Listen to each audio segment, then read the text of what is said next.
point in time look that you mentioned, could you explain more about how that was done? So we had a Department of Corrections staff reach out to every single jail in Minnesota. This was conducted on Monday, just this past Monday.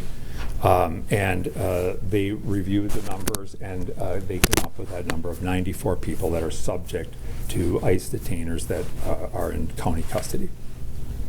It sounds like you watched the press conference this morning where they asked about these specific detainer numbers, and it sounded like they were saying that some of these aren't being filed at the county level, maybe, which is where that discrepancy come from. Like, what's your reaction to that?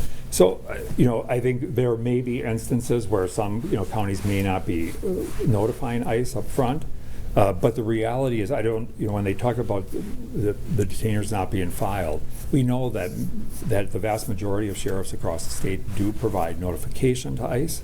One of the challenges that happens is that somebody is brought in, the Department of Corrections population is generally held for longer periods of time. So a person gets arrested, booked into the jail. If there's a notification that happens, ICE does whatever it does to determine that person's legal status before the detainer gets lodged. In the meantime, the person can be seen by the court, could be subject to a bail release to their personal recognizance, and there is nothing that the jail can do to hold custody of that person to wait for ICE to pick them up. Once they have hit either that judicial order or they've completed their sentence, they must be released. And have you talked to the Trump administration? Have there been any specific requests on policy change? I think one of the things that this has done is it has elevated, I think, some challenges. For instance, when law enforcement officers or jails do a query of a person's record, active warrants pop up on that person, but lodged ICE detainers do not show up in those queries, and so it makes this a really difficult and somewhat confusing and burdensome process. And so there are things we think that that could address this, but I think the concern becomes too that as we talk about things about the worst of the worst, we want to make sure that we are talking about people here, and our reason for cooperation is that we do believe it reflects the interest of public safety to notify ICE upon a release of a person from custody, which is why we do that as a matter of policy. But we do think there are some things that, from a data tracking standpoint, closer coordination, that could make a difference here. And is there any reason to expect any sort of deal? And what I mean by that is a deal on jails and prisons in that sense?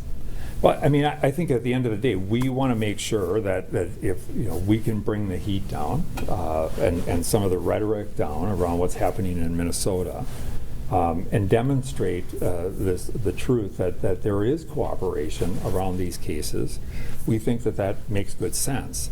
And I think there's an interest, I think, by many Minnesotans. Look, we take seriously immigration enforcement. That's why we do what we do. And at the same time, we want to be mindful of the fact that there is a lot of concern right now.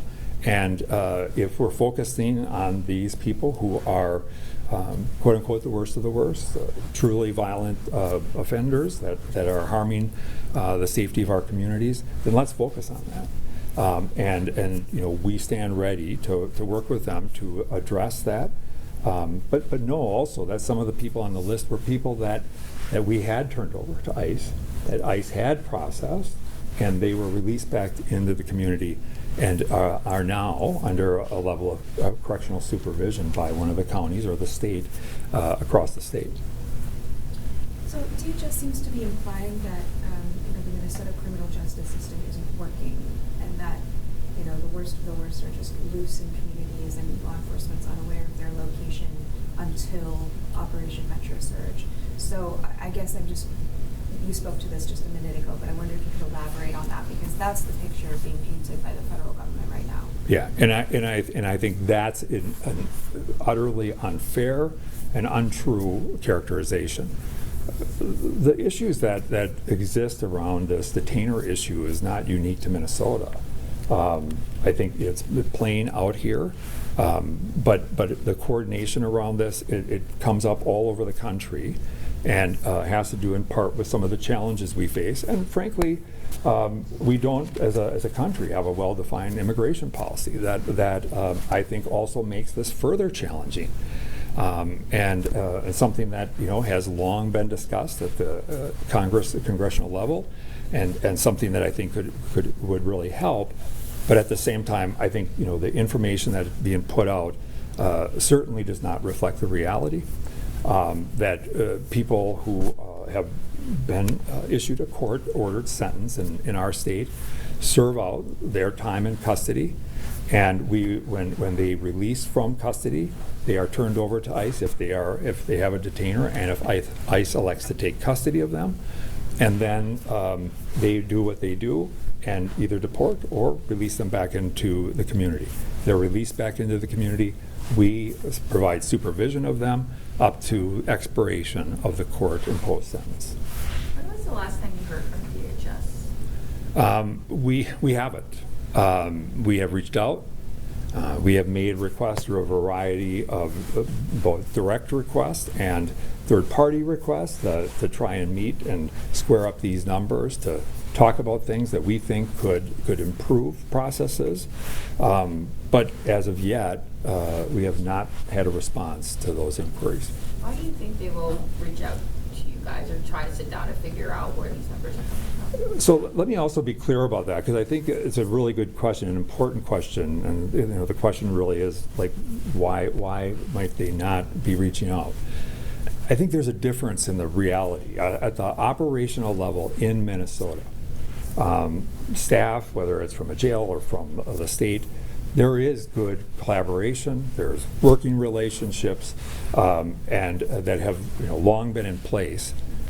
But what we're seeing is the messaging that is coming out is not coming out of the local office of the immigration office. It's coming out of higher levels, and that's what begins to create a sense that what's the motive for putting out misinformation? And I can't answer that question, but I do not believe that the stuff that federal officials are talking about reflect the operational reality of what's happening at the local level, whether that's county sheriffs, the Department of Corrections, and the local ICE officials that we coordinate releases with or provide notifications to. Anything else? Can you just briefly, once the video looks here, just walk us through what we're seeing here?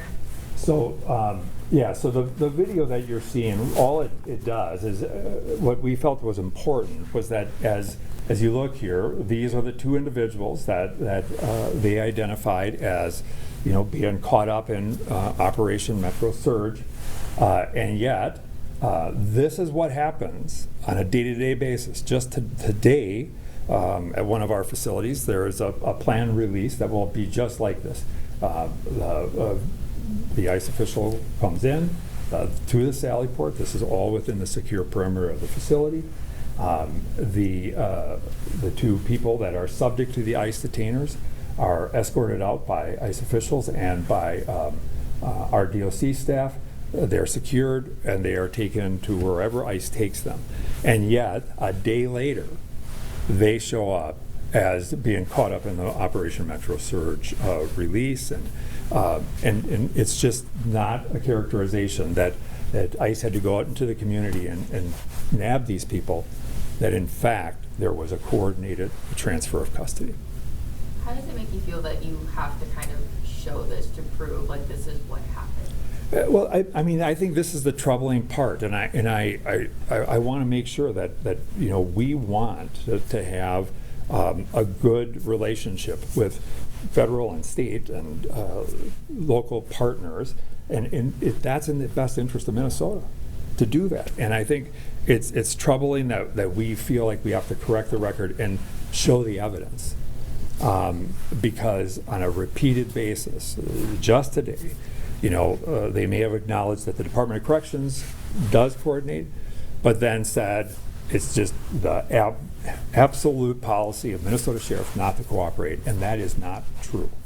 And so we think it's important that we come together, develop a good understanding of what is actually happening, and make sure that Minnesota understands, that the people of Minnesota understand that we are doing what we need to do and what we believe is in the best interest of public safety here. Thank you very much. We appreciate you.